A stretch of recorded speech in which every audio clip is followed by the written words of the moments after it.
Elf Bowling the movie. That's what this is. It's been recommended on our Discord for years and years and years, and for some reason I never got around to it. I wonder why. Finally, it lines up. It's December. Let's talk about it. Quite possibly one of the worst movies ever made. When it comes to Christmas movies, we tend to cut them a lot of slack. Either that, or we just avoid them altogether. Going into them, we know that there's gonna be a fair amount of cheese and lightheartedness, as well as some potential shortcomings in character and story. All most people really need is a healthy dose of Christmas iconography, nostalgia, and sentimentality, and you're bound to find yourself on at least a few people's annual rotation of holiday viewing traditions. However, what happens when a movie can't even deliver that? Well, the 2008 animated classic Elf Bowling managed to find out. This is, believe it or not, adapted from a video game that in itself wasn't received well in the first place. And since it's Christmas, it only seems right to finally take a look. And before we even pass the opening credits, we're treated to a cheeky bit of narration. You know how Santa Claus became Father Christmas. Well, that's a confusing sentence to kick things off with. Not only do a lot of people not know how Santa became a thing, but Father Christmas is just a different name for Santa Claus. But yes, Elf Bowling is about to give us a bold retelling of Santa's origins, which I'm sure you're thinking will probably tie into its namesake. Nope. In this movie, Santa starts off as a pirate. Captain of the Filthy Toe.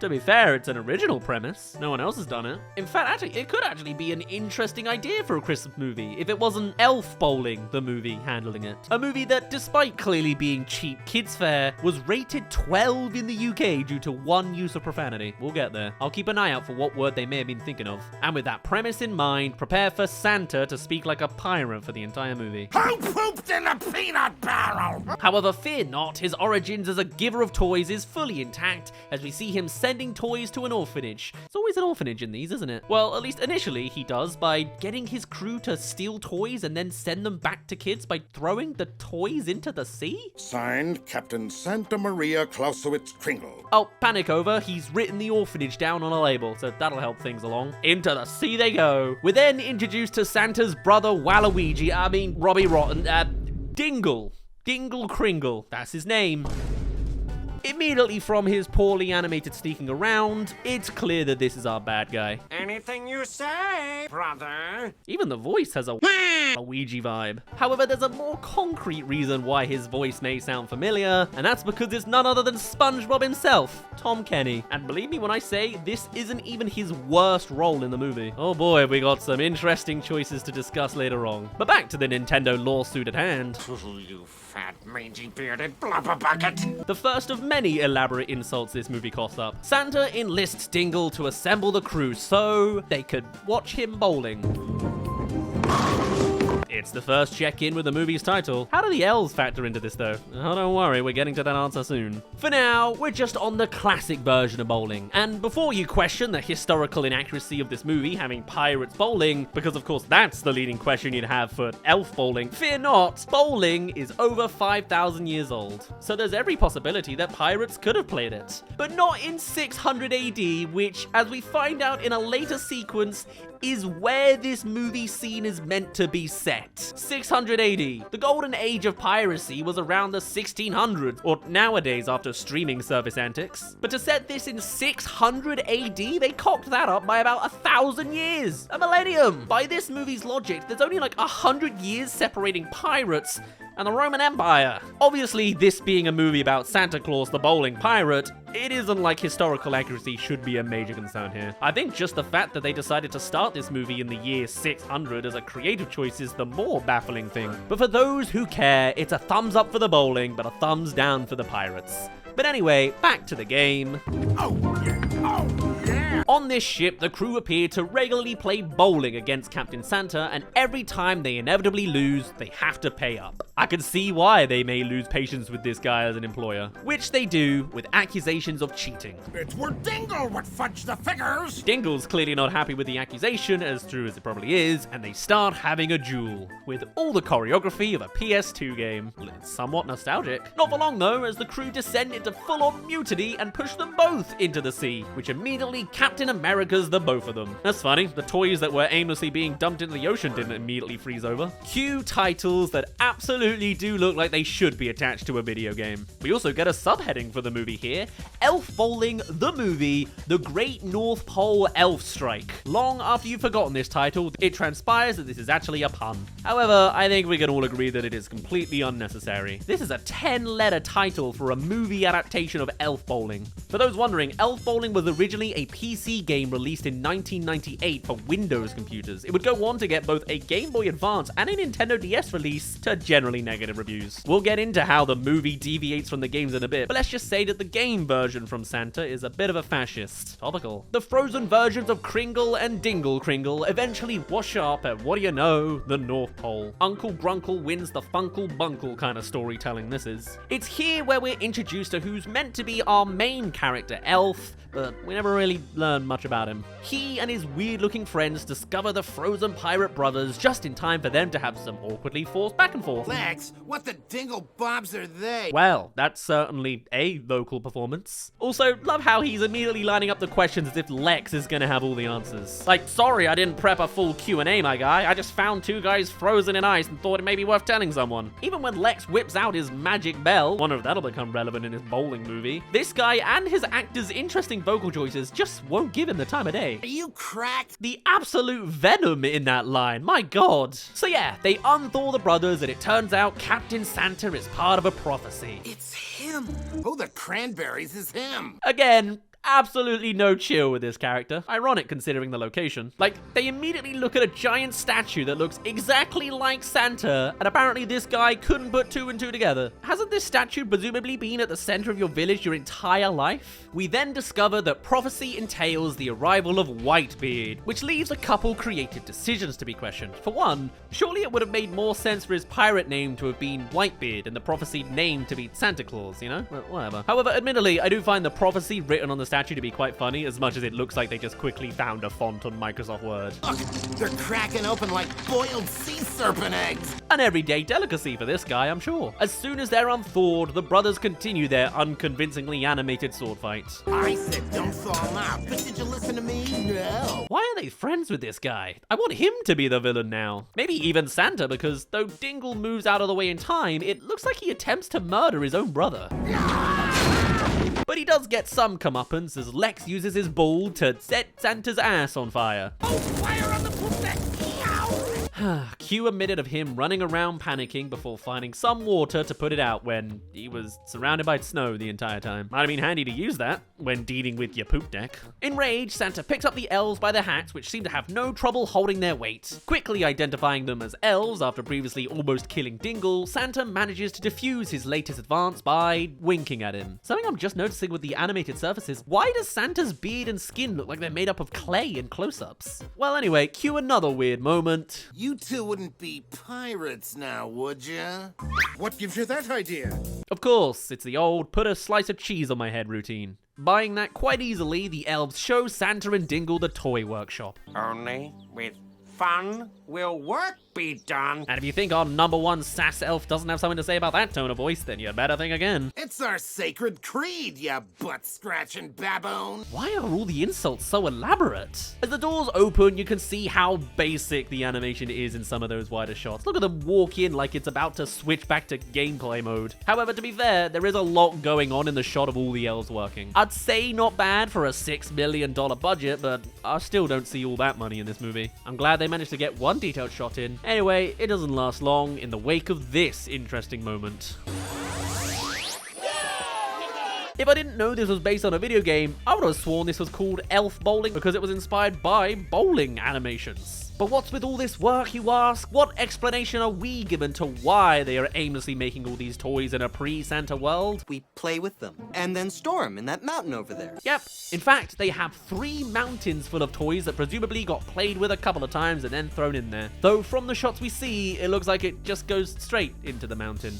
And you thought the rest of the world had an excessive landfill crisis. Cue Tom Kenny doing his best Alan Rickman. We have hit the motherlode. It sure would be nice if there was some sort of final act sequence of them stealing all of the toys inside of the mountain, but no, that's not the plot. The mountain full of toys element never comes back. It's just fact. And why? And unfortunately, that lets a bit too much information about their intentions slip as we get to this terrifying shot. They're on to us.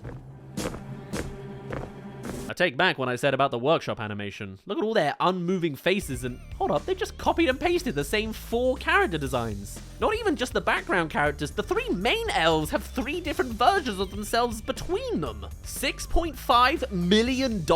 I need to see the budget report for this movie. And it just gets worse as we finally see the premise of this movie fulfilled. Yep, just like that. It took introducing the concept that Santa started as a pirate before he gets frozen in ice with his evil brother before being washed up in a version of the North Pole where the elves just mass-produce toys for themselves to store in a mountain, but finally, we got some elf bowling in the movie. Nice throw! And at this critical point in the movie's lore, how do the elves take it? What? Right, turns out they genuinely enjoy being knocked over by a bowling ball. They're into it. Bowling. Elf bowling, that is. Wow, the elf bowling hardcore are really getting served by Mother now. Whitebeard's favorite game is elf bowling! And so, identifying a system where they can potentially trick these elves by treating them to being knocked over by a bull every now and again, the Kringle brothers stick around in the hopes they can magic themselves a new ship. Cue a subtle reference to Tom Kenny's CV. Are you with me? Aye, aye, Captain. We're now firmly into what tier of movie this is, the elves descending into a wholesome display, expressing their enjoyment of elf bowling. It's a surefire sign they like you, Whitebeard. Ugh, I'm struggling today, guys. Time to bring out the only principal female character, I guess. Presenting the best pastry chef in all of Elfdom, Griselda! Oh, they even made her taller than all of the other elves so she could be his love interest. This is our Mrs. Claus insert, and not only is she animated to look ambiguously Scandinavian, but also... You're such a big one. they make her like this immediately. Alas, this moment. Which also leads to my first potential contender to why this was rated 12 in the UK. Rather you keep your hot strudel in your pants. Man, at least Shrek knew how to hide its innuendos better than that. But then Dingle finds a very different tingle being acquainted with a penguin salesman. Sure, that happens. And then to the big moment. How do all these moving parts come together that lead Santa to delivering presents for all eternity? What's the big revelation? I got it! You give away toys, right? Ah, come on. Well, we make toys. And your point is? And just like that, they figure it out. Well done, movie. They even address the department centers. Plus a few parades and mall openings. Glad they could figure all that out in the year 600 AD, as we're about to see in a century-spanning montage. Yes, I did just say a montage that will last multiple centuries. We'll get there, but not before we get perhaps the lowest point of Tom Kenny's career. Yo, when the presents need wrapping, I'm the one make that happen. Ooh, I don't think I need to really spell out why we have a problem here. The character talks like that every time he pops up, and absolutely voiced by the very white Tom Kenny. It's really bad. And in general, in looking at the behind the scenes, this just wasn't a good gig for Tom Kenny all around, and he is not afraid to express his frustrations with the experience. Apparently, when he had turned up to the recording for this movie, what had been advertised as a recording studio transpired to actually be someone's rundown apartment. And honestly, that's all I need to know about the production behind this movie. Only kidding, the animation's also being put together cheaply between South Korea and Fiji. I wouldn't even be surprised if Tom Kenny also didn't even know the actual design of the character he was going to be voicing here, so I don't at all think this is a Tom Kenny problem, just an unfortunate Tom Kenny recognition. Even still, a wild revelation when looking up the casting for this movie midway through. But anyway, let's cut to more elf celebrations. This kicks us off into a preposterous 1,400 years of delivering presents. Yep, that's the time jump we then head into. And to make it even worse, it's not even an original premise. For those who haven't seen the 1980s cult classic Santa Claus the movie, you can skip the first 20 minutes because elf bowling has borrowed a lot from it, bowling and pirates notwithstanding. However, across these 1,400 years, Dingle has been arrested allegedly over 1 billion times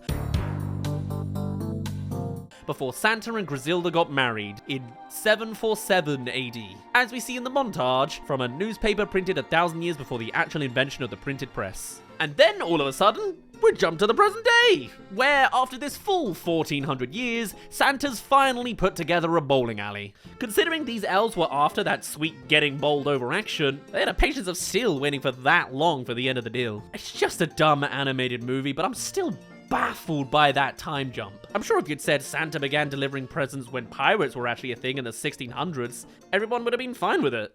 Who am I kidding? This is not the biggest problem in this movie. Just gonna hold space for this clip of an elf eating a bowling ball. I like to think that this revelation implies that he didn't know that before he full on just bit into a bowling ball. Clearly, they're all happy about it. In fact, they're enjoying it so much that the screen absolutely fills with shots that look like actual gameplay.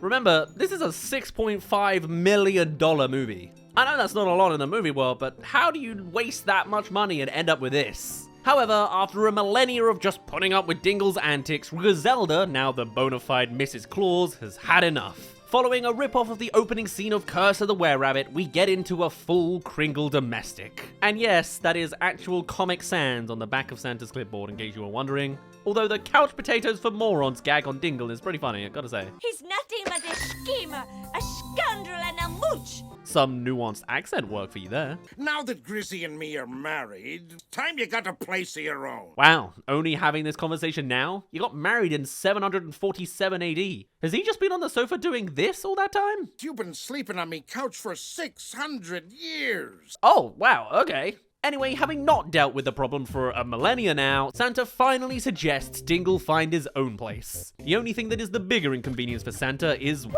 a minute.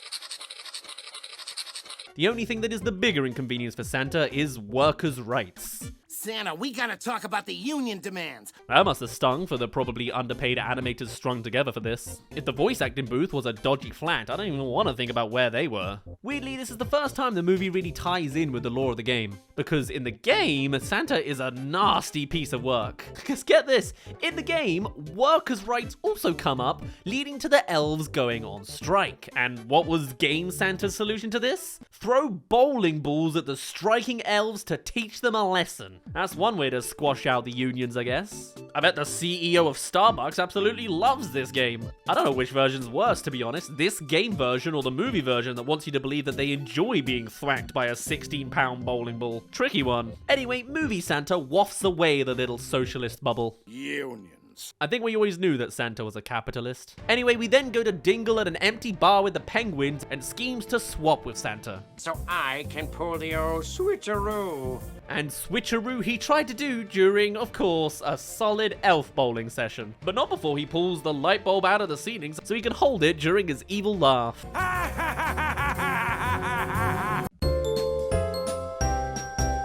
On to the game at hand.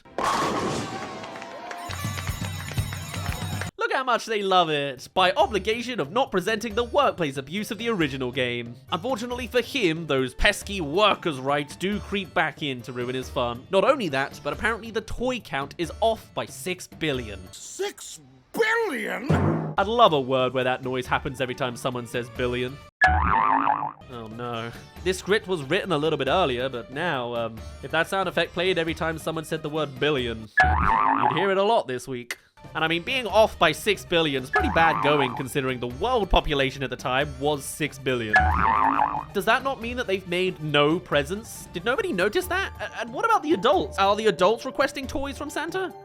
Onto the evidence that Marvel stole the plot of Black Panther from Elf Bowl the movie. We all know I should be running this joint. I'm challenging my belly full of blubber brother. Oh, poor Santa. Half these elaborate insults have something to do with his belly. But yes, Dingle pulls a Killmonger, challenging his brother to take over the North Pole throne. Does that make him Kill Kringle or Dinglemonger? Well, everyone else just says, yeah, we'll go along with that. 2 shortcomings after 1,400 years of running the shop, and it's time to risk the whole of Christmas fully to his clearly evil brother. Because, you know, people are absolutely gonna pick the guy with multiple incarcerations over the one without any— oh, okay, hold on, never mind. This is commentary ahead of its time. And at the end of the day, it's Santa that decides to risk it all for the sake of the jewel. Be warned, Marvel, Elf Bowling's onto you. And the namesake being the namesake, the battle in question is, of course, a game of Elf Bowling. And to host it, we have— That's right, Lex. And the stands are filling with fans. Oh, I'm just gonna have to burn this movie after this, aren't I? Most of this is so bad, it's funny, but this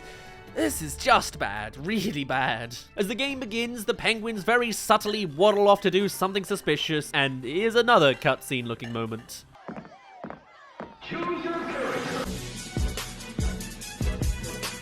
600 years of Griselda strudel has really beefed up the old boy. Please, for the love of Tom Kenny, stop! And just look at these guys dressed as pins. This movie is really something. Of course, the penguins turn up to be the other pins. What happened to the 2 elves that were meant to make the 10? I don't know. The penguin killed them. Is she dead? No.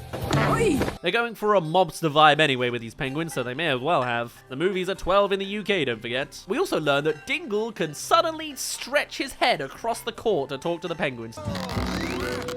Imbeciles! To which nobody notices. Gotta love it when cartoon logic translates to just creepy in CG animation. On to the Sabotage, where... in every bowling sequence, they don't even try with animating these elves, do they? Look at their lifeless, unanimated faces. And Dingle's so excited that he starts impersonating Austin Powers. Oh yeah, bring it, baby, bring it! Yeah, baby, yeah! Ah, never mind, they didn't kill the elves. It would have been a mercy, I'm sure. On to Santa's go, and...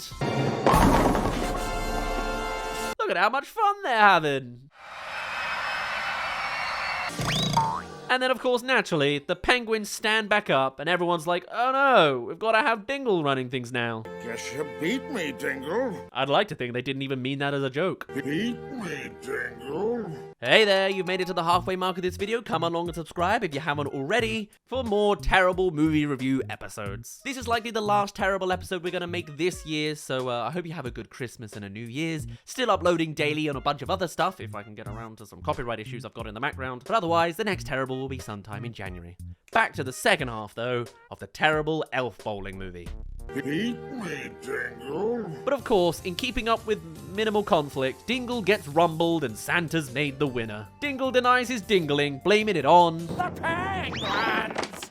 Santa once again switches into a post-bowl animation, moving around Dingle without his legs moving at all. He seems pretty pleased with himself for a guy who just gambled the welfare of his entire operation over a game of bowling. But essentially, nothing changes in the story after this scene. Honestly, with where this movie goes next, you could probably actually remove the elf bowling from the movie's plot and not much would actually change. Also, I just want to point out that this is the 3rd time they've ended a scene by panning up to the moon. This time with fireworks, celebrating the fact that Santa overcame a hostile takeover that he had the power to completely prevent in the first place. If anything, they should doubt him as a leader even more after that. Back to the bar that only Dingle and the penguins seem to know about. Look, boss, I can do your mom. And seeing as the titular elf bowling did absolutely nothing for them, we're gonna need a second evil scheme scene. Actually, it's more of a have you already done the evil scheme scene, followed by an attempt at oh no, a villain song number? To take pleasure in doing things which are very, very wrong. Ugh, yeah, the lyrics are to the caliber you'd expect from this movie. As is the dance sequence, which is largely kept to this shot and the odd close-up. Oh, look at those penguins trying to move in beat with their completely static faces. I guess at least they tied their plot into being a mutiny as some kind of reminder that they were pirates at the start of the movie. That's about the last praise I can give. On to a confusing start in the next scene. Whilst the elves are working away on the toys, Griselda's just standing in front of a banner saying first prize winner, North Pole Strudel Baking Contest. Seems kind of arrogant to me. Bet she even put the banner up herself. Oh, you swabs are killing me. And Santa's just ruling over the elves with an iron fist here. The workshop's still behind schedule, and for some reason, it's because of Lex's ball. And there's not really an explanation on how those two are connected. The Sabotage candy cane machine goes off, and Lex gets set up by the penguins. Now you blast me girlfriend, Strudel. He what now? Things are really getting TMZ in the North Pole camp. Also, Santa's probably coming out of this one worse for calling his wife his girlfriend. Like, was that not 700 years ago that you should be calling him his wife? You gotta be careful when you put a ring on it, Captain. Anyway, now it's time for the main character's fallout scene, executed in the only way this movie could deliver it. Did too, ya loopy elf knucklehead. After this intellectual exchange, Lex loses his job and looks to leave the North Pole. Again, a plot point directly lifted from that 1980s Santa Claus movie. It feels like they did a double viewing of that and Pirates of the Caribbean and thought, I've got an idea for the elf bowling plot. It ain't like Christmas is over or Nothing like that. This voice actor just continues to successfully misphrase anything he says. Dingle then pulls a Scar and tricks his brother into heading into danger to save his pseudo-son figure, because sure, why not rip off that movie too? We've got an emergency. Simba's down there. Despite Dingle having literally just made a challenge for power, Santa sees nothing suspicious about this, even letting Dingle look after his sword. I mean, come on, dude. Huh? Oh, yeah, I guess you're right. I've got to hurry! This guy tried to take over everything like yesterday. And sure enough, that's what he immediately does once Santa's gone. Honestly, this Santa's so dumb, he kinda deserves it. Idiot. Griselda waves her strudel in protest, but she's no match for this kind of wit. Pipe down, you strudel-slinging Jezebel. You can see he's pleased with that line. Look at how he's standing. Short-lived as the strudel flings in his face that somehow waxes his face. Ouch! But hey, up next, we get my favorite joke in the movie. Well, I'm glad something was intentionally funny. Whoever animated these signs should have just written the whole movie. Of course, it's all a trick on Santa. Santa's here! What? And with a slap of a lolly, he's abandoned in the ice. I've been hornswoggled! Can't get past this without that little shake of his head he does here. What the hell? All he can do is watch as the steam valve leads to the workshop, blowing up. I guess Dingle's a terrorist now. Cue Santa guttural scream.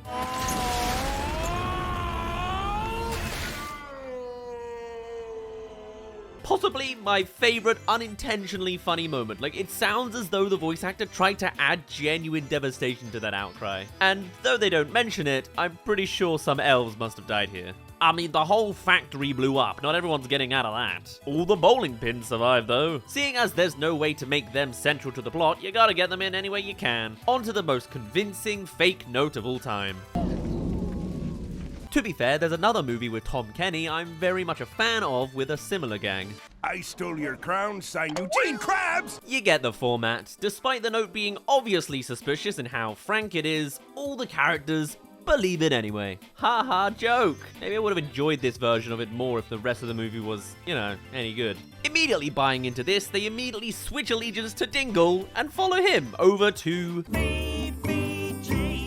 Yeah, you remember how earlier I mentioned that there was a studio in Fiji that were part of the production for a chunk of this movie? Well, of course, that's the idyllic paradise that Dingle brings the elves to. Unfortunately for Fiji, I'm not sure any of their annual tourism can actually be accredited to this movie. Though I love the idea that someone watched the elf bowling movie and thought, I know where we're heading for our next vacation next year. But before we get there, we have another minute of Tom Kenny attempting a David Bowie impression. Have never sailed the seven seas. For someone who recorded this in a greasy apartment, he does actually manage to pull off a David Bowie style song in the voice he's established for Dingle. It's a level of effort that this movie didn't deserve, but he did it anyway. It's certainly preferable over that other voice he's been doing. Mind you, it's a song I think didn't need almost 2 minutes of, but that's what we get. And everyone's swiftly sold on the idea, and so they head to We even get to see them on the plane, sat in elf class, of course. However, that hasn't stopped this woman from sitting in there. Would have actually been quite funny if she only turned up here as an annoyed passenger that doesn't have anything to say. But no, she's the love interest for Dingle. The two speaking female parts of this movie, and they're both just love interests for the Kringle brothers. And look at that design. And as we've seen many times in this tier of movie, the animators spent a lot more time on this character's design than anything else, complete with panning body shots and jiggle physics all over the shop. Her entry into the movie is also just as interesting. Making me net worth somewhere in the upper billions. Yeah, this is where we're going with this, providing us with yet another cursed Dingle moment. The one with the billion-dollar looks. Could we call that leakage? Didn't even need Tom Kenny to voice that bit, that's just a soundbite of the animator. I'm sure he got loads more work in thirsty mobile games after this. That's the genre we're in right now. You're such a hunk. But I don't date without medical records. Well, hey, at least she practices safe. Fortunately, Dingle has his recent clinical results at hand for her. What am I saying? What is going on in this movie? How have we gotten to this point already? Blistering boils, oozing lesions, unexplained body odor. And because they hadn't got all the money-grabbing jokes in there already, hearing of the First Lady of Christmas sends her into a fantasy of standing outside the White House. Wonderful. Is it just me who thinks they've gone a bit Catherine O'Hara with this character? I'm sure she'd love to find out about her objectified likeness being used in Elf Bowling the movie. My personal resort in Fiji. Also, this was a choice of a shot. Anyone else wondering where her hand is? Hopefully just on Dingle by name and not by anything more specific. By the end of the flight, she's already offered her entire property up for Dingle to use as his new workshop.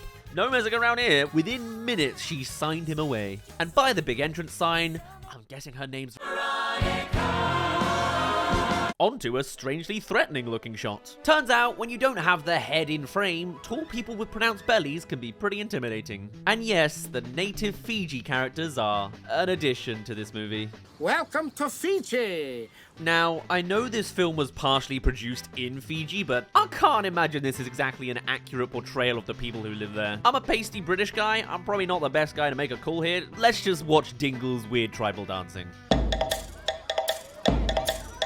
All the elves join in, and even Veronica's character model's being taken for a bizarrely animated spin. And just when you thought they couldn't have added anything wilder to the lore of this movie, as they cross this trail of hot coals, we suddenly get...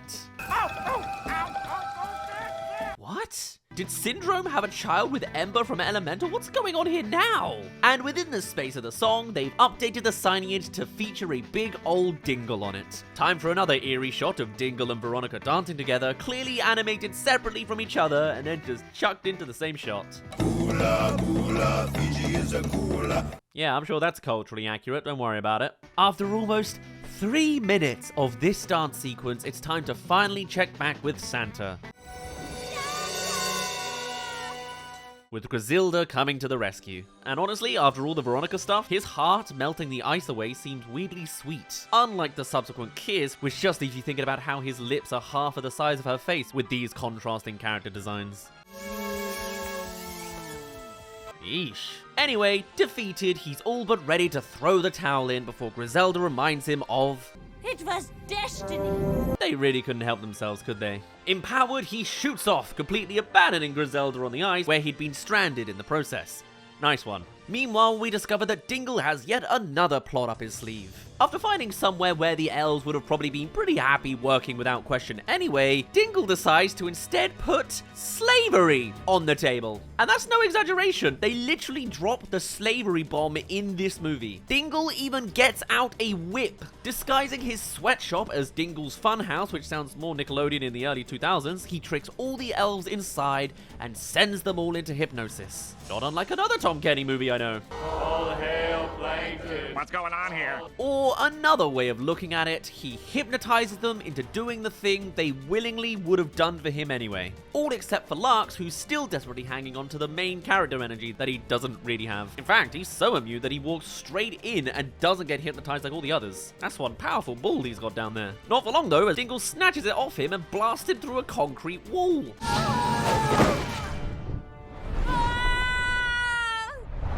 Fatality. Finishing off their grand scheme, Veronica hands over a pile of invoices to be sent out with the presents. Yep, they're going to charge the children for the presents, postage, and packaging included. Honestly, that's a pretty funny idea for a villain in a Christmas movie. Shame it's wasted on this one. Let me serenade thee, my juicy pineapple. Don't recognize that Shakespeare quote.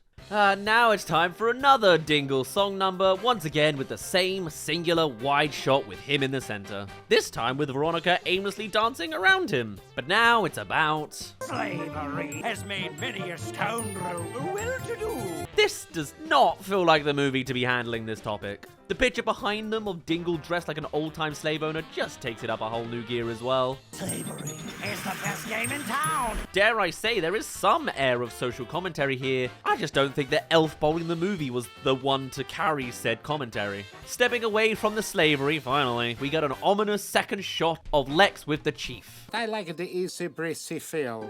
Just saying, Lex doesn't move from this position for almost the entire scene. However, he does discover that the magic powers are now just his powers. What do you know? Marvel ripped off this movie for the climax of Thor Ragnarok as well. And as Lex runs to save the elves, this scene ends off with a completely rogue bit of dialogue. It's like pulling a crocodile teeth. What was that even in response to? He's just kind of saying it to himself. Land ho! There she blows!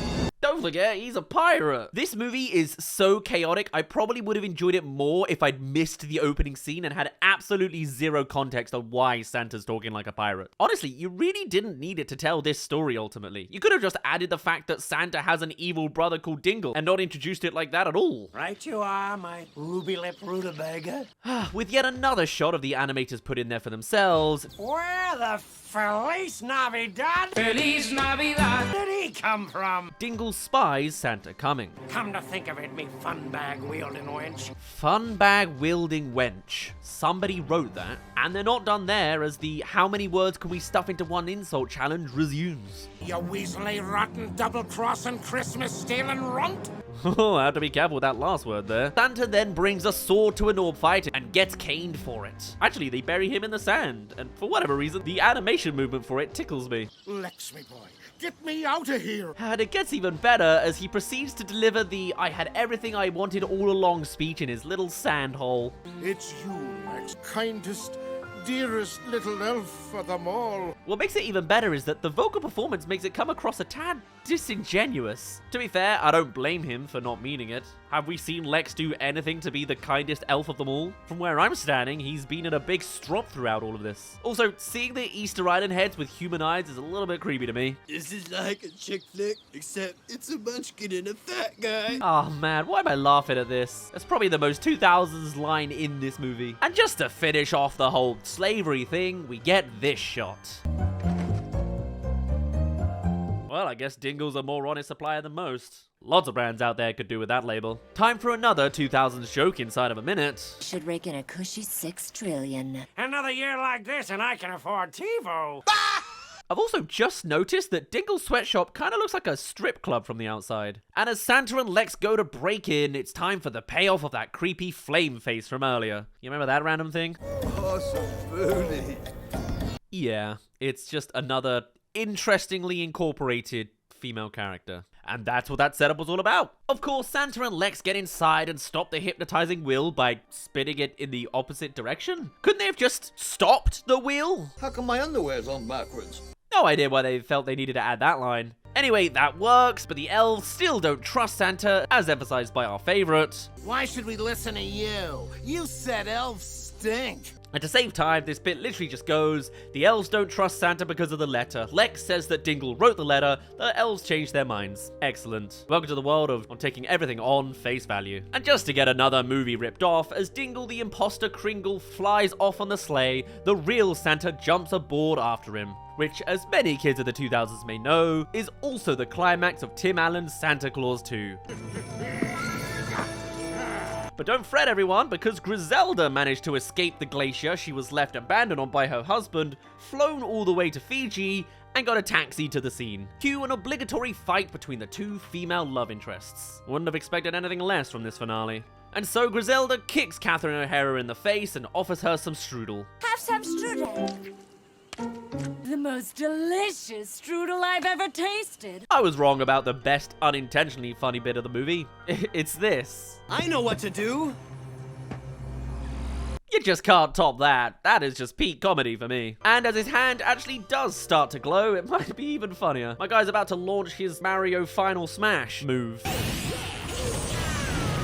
And said power move manages to send a charge into Dingle, sending him over the edge, but full name Captain Santa Maria Clausewitz Kringle catches him for a bit of a reverse move faster scar situation. However, instead of Santa dropping him to be crushed into a stampede of antelope, Dingle instead decides that he's in a position for an elf bowling rematch. After cheating the first time round, manipulating all the elves against Santa, taking the North Pole operation for yourself after losing the first game, blowing up the workshop and establishing a slavery-based sweatshop in Fiji, yeah, Santa still lets this happen. I know he's your brother, but you literally had the guy hanging off of the sleigh by the leg and you still let him have a fair chance of maintaining power over the North Pole and the elves? Elves being kept in actual slavery is on the line here, but no, I guess we've got to once again settle this over a game of bowling. To be fair, this does seem like the appropriate movie to tell a plot like that. The only time it would fit. This is a terrible leadership decision. I think both these Kringle boys need to go. Maybe the prophecy was wrong, elves. By all accounts, they've captured him, and this should be the end of the climax. It's generic and half-baked, but at least it somewhat adheres to that classic 3-act structure,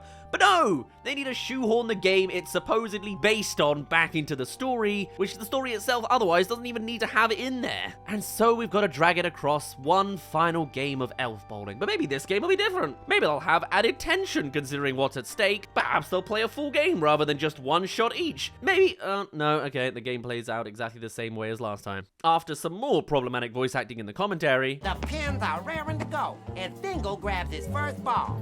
the penguins try to sabotage the game. It looks like Dingle's won. Only for then someone to go, wait everyone, Dingle cheated. You know, just like last time. Wonderful. Glad we squeezed in that extra 5 minutes. All's resolved, and as they celebrate with fireworks, 3 rockets miraculously manage to scoop up the penguins and Dingle, sending them into the sky. We don't see what happens to them after that, so I'll assume they just blew up, or once the fireworks went off, they fell to their deaths. Me poor brother's a celestial ornament. Fantastic. Capping off with that, yet another passage of rogue dialogue. Santa prepares to take off with the presents, which hopefully they've removed all of Dingle's slavery labels from. I mean, even though he didn't do it himself, Santa still gave out sweatshop-made presents that year, and with some poorly animated celebrating from the elves. No time to waste, darling. Hurry. Santa flies off to deliver the presents. There is now enough. The answer for their crisis on the career front is slavery is good, successful, and closes the gap, apparently. And on the way, even the burnt-out North Pole is fully restored. And just as you thought that this highly convenient resolution was an innocent, sentimental moment, that Tom Kenny character pops up just for this line. Man, we could use that in Detroit. And that's the ending note of the movie. That's the joke they round things out on. Which kind of sums up the sort of movie this is, honestly. It was cynically made to capitalize off a game that wasn't good in the first place. Instead of focusing on said game's story, they elected to have Santa as a pirate with an evil brother. Most of the story is about said evil brother, who has a whole plot of flying the elves over to Fiji to be slaves in a sweatshop whilst thirsting over a trophy wife character who only seems to exist for her character design, with occasional games of bowling that really didn't need to be there, but also insist the elves enjoyed happening to them. All sewn together with a script that is not only poor with insults that sound like they were put together in an elementary school literacy class, but also consistently coded with undertones of casual sexism and racism too. All with some truly awful looking animation that would have looked bad in an actual video game, let alone a movie. Everything sucks, and everything is miserable and terrible, unbearable. Even on a $6.5 million budget, it still doesn't feel like that money's on screen at all.